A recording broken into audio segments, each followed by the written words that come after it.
Thank you. Thank you so much. Thank you. It's just great to be here today. Steve Jobs, Kobe Bryant, prodigies, tremendous potential at very young ages. Steve Jobs took his company public when he was 25 years old. The largest public offering since Ford Motor Company became public in 1956. Created the most valuable company on planet Earth with iMacs and iPads and iPods and I don't know what else. Kobe Bryant, drafted right out of high school, never went to college, played for the Lakers, was the youngest person when he stepped on the NBA court, the youngest person to ever play in an NBA game. He's won 5 NBA rings. He's been an All-Star 12 times. He's played in 14,000 games. He has an Olympic gold medal. They both made extremely important healthcare decisions. And I think we can all learn as much about their healthcare decision-making as their business and basketball decision-making. One got it right, and we all know one got it tragically wrong. Steve Jobs' biggest, most important decision was his biggest mistake. It started in October 2003. He was symptomatic. He had pain in his gut. He went in to have it diagnosed. He had some imaging done, and it turned out that he had kidney stones. And while they were doing the imaging on the kidney stones, they found a suspicious shadow on his pancreas. They biopsied it. They realized he had pancreatic cancer. Every single physician recommended surgery. His board of directors told him, Steve, you got to have surgery. You have to have this thing removed. Every doctor he went to told him, we need to surgically remove it. But Jobs, if anything, was a contrarian. He followed his own drummer. He did what he wanted to do, and he created an enormous amount of value by cutting against the grain. So by July 2004, 9 months later, when they did the next imaging, they found that the cancer had grown. Not only the lesion in the pancreas gotten bigger, but they found suspicious shadows in the liver.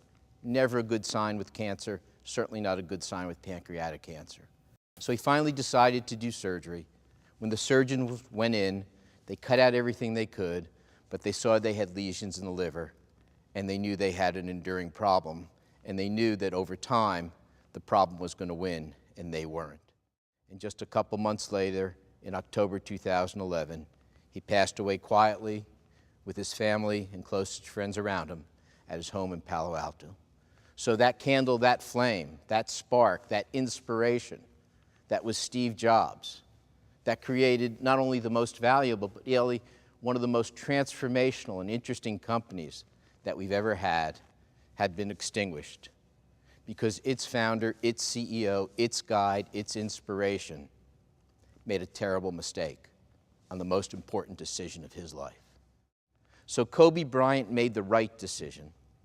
Sadly, Steve Jobs made the wrong decision.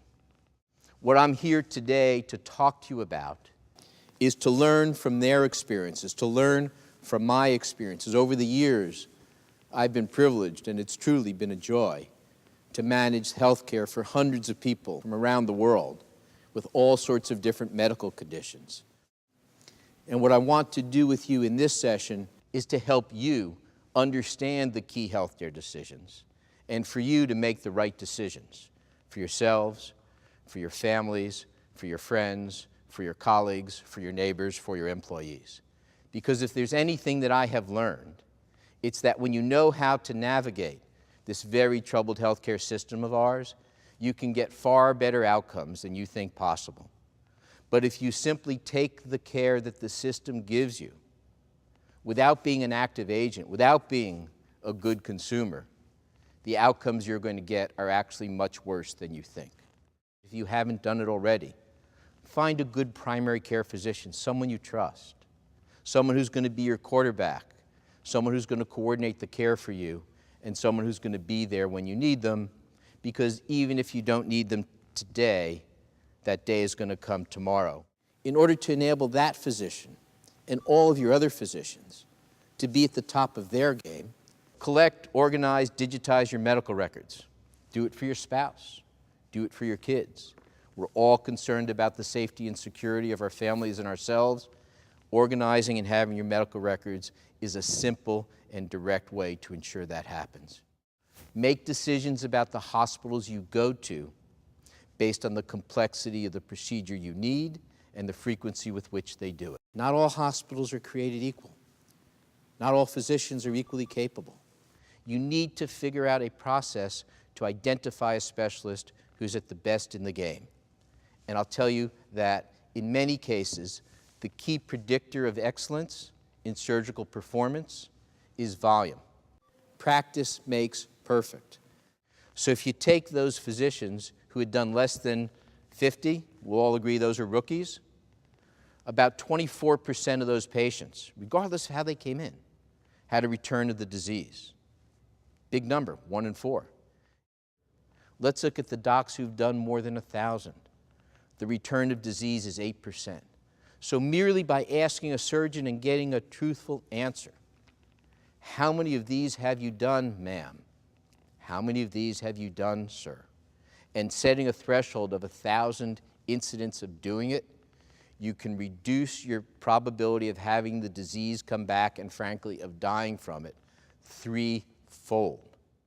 Question questionable claims. If a physician tells you, and I had this case the other day, that the surgery is really not a big deal and you'll be fine in a day, surgery is always a big deal. We know how to vote with our wallets, with our feet, with our purchasing power. We're really good. Everywhere, except one place, healthcare. There is something about the way we engage with the healthcare system in which our DNA for being good consumers just gets shut down. It's your responsibility, your obligation to synthesize that and make sure that your doctors are talking to one another about you and with you. Just in case it might promote a longer life, have a healthy mindset. There's data now that shows if you're optimistic, if you avoid unremitting stress, you got the potential to live a lot longer. So if you can just figure out a way to be more optimistic about the future, that potentially, coupled with the other things I talked about, could be one of the most important determinants of how long you get to live. So let's just summarize it quickly. 10 things. First, foremost, forge a strong and enduring relationship with a top primary care physician. That's the person who needs to be the quarterback for your health. Go out, collect your medical records, digitize them, organize them, put them on a card, have it in your wallet. You're going to need that. One day, I promise you, it will make a big difference for you. If you have a major problem, go to a major academic medical center where they've got the expertise to do it. When you need a specialist, use your skill set to get the very best. Do not compromise. Go to somebody with the exact expertise that you need. Be at the cutting edge. Be very cautious of things that are at the bleeding edge because they can be counterproductive, because Mother Nature is always one order of magnitude more complex than we think. Be as cautious of overtreatment as you are of undertreatment. It's not necessarily better to get that pill. It's not necessarily better to get that surgery.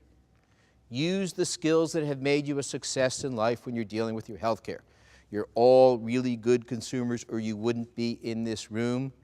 Lead a healthy lifestyle, 4 things, simple and focused. And finally, be part of a healthy community. And last but not least, just in case it can make a difference, see if you can enjoy the benefits of a healthy mindset. You've been a terrific audience.